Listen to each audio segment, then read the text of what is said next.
नमस्कार, स्वागत है आपका गेम्स ऑफ गद्दी में। मैं हूं आपके साथ मेनका चौधरी। जैसे जैसे चुनाव का वक्त करीब आ रहा है, शहमाद का खेल और भी दिलचस्प होता जा रहा है।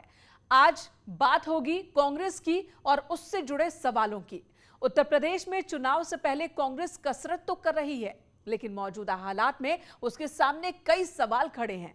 मसलन यूपी में कांग्रेस कैसे मजबूत होगी? यूपी प्रभारी प्रियंका गांधी आखिर 43 दिनों से कहां हैं? जब सेनापति यानी कि पार्टी प्रभारी ही जमीन पर नहीं, तो कांग्रेस चुनावी जंग या फिर लड़ाई में जीत कैसे हासिल करेगी? एक सवाल इस बात को लेकर भी कि कांग्रेस का राष्ट्रीय नेतृत्व उत्तर प्रदेश में दिलचस्पी क्यों नहीं दिखा रहा। तो ये वो तमाम सवाल है जो कि कांग्रेस से जुड़े हुए हैं। अगले आधे घंटे आप बने रहे हमारे साथ, सभी सवालों का जवाब तलाशने की कोशिश होगी। उत्तर प्रदेश में चुनावी संग्राम छिड़ा है, सियासी दल अपना दम दिखा रहे हैं, लेकिन कांग्रेस की यूपी प्रभारी प्रियंका गांधी करीब 43 दिन से उत्तर प्रदेश की जमीन पर दिखी ही नहीं। ऐसे में सवाल इस बात को लेकर है कि कांग्रेस का चुनाव अभियान कैसे चढ़ेगा परवान।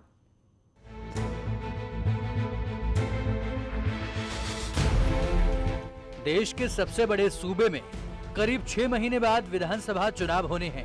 हर दल अपनी कसरत कर रहा है, लेकिन देश की सबसे पुरानी पार्टी यानी कांग्रेस के राष्ट्रीय नेतृत्व की भूमिका पर कई सवाल खड़े हो रहे हैं। बड़ा सवाल इसी बात का है कि आखिर कांग्रेस की लीडरशिप उत्तर प्रदेश पर फोकस क्यों नहीं कर रही। ये हालात तब हैं जब प्रियंका गांधी खुद उत्तर प्रदेश कांग्रेस की प्रभारी हैं। प्रियंका गांधी आखिरी बार 16, 17 और 18 जुलाई को लखनऊ दौरे पर थीं। उसके बाद वो यूपी की राजनीति से नदारद हैं। हालांकि ट्विटर के जरिए वो जरूर कुछ मुद्दे उछाल देती हैं, लेकिन यूपी की धरती से उनकी दूरी विरोधियों को हमलावर होने का मौका दे रही है।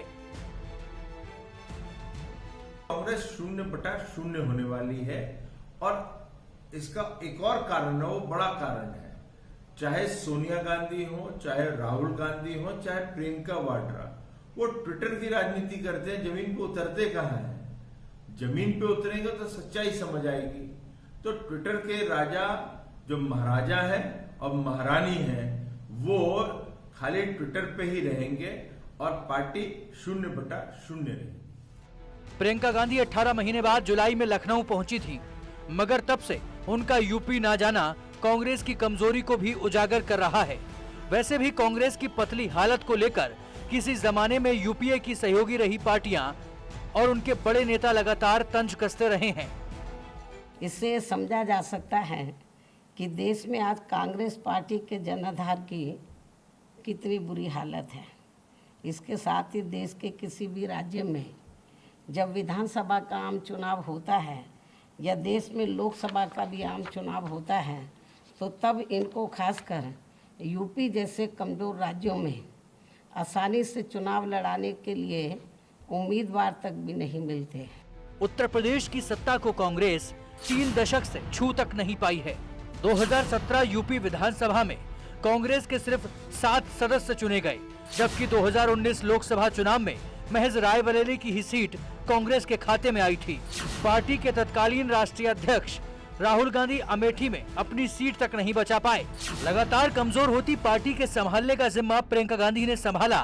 वो खुद यूपी कांग्रेस की प्रभारी बनी, मगर चुनाव से पहले उनका उत्तर प्रदेश की धरती पर न दिखना कांग्रेस की सियासी संभावनाओं पर कई सवाल उठा रहा है।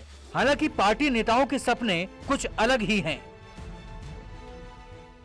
प्रियंका जी ने पूरी नेटवर्क तैयार कर लिया है और वैसे भी वो उसकी प्रभारी हैं। मुझे पूरा विश्वास है कि अच्छा प्रदर्शन कांग्रेस पार्टी करेगी। प्रियंका गांधी इस देश की सबसे अधिक लोकप्रिय नेताओं में से एक हैं और मुझे यकीन है कि देश करवट ले रहा है, राजनीति करवट ले रही है और राजनीति करवट लेगी और 2024 में बीजेपी का सिंहासन पलटने का काम यही प्रियंका गांधी करेंगी, जो आप लोगों को दिखाई नहीं देगी। उत्तर प्रदेश में चुनावी माहौल गर्म है।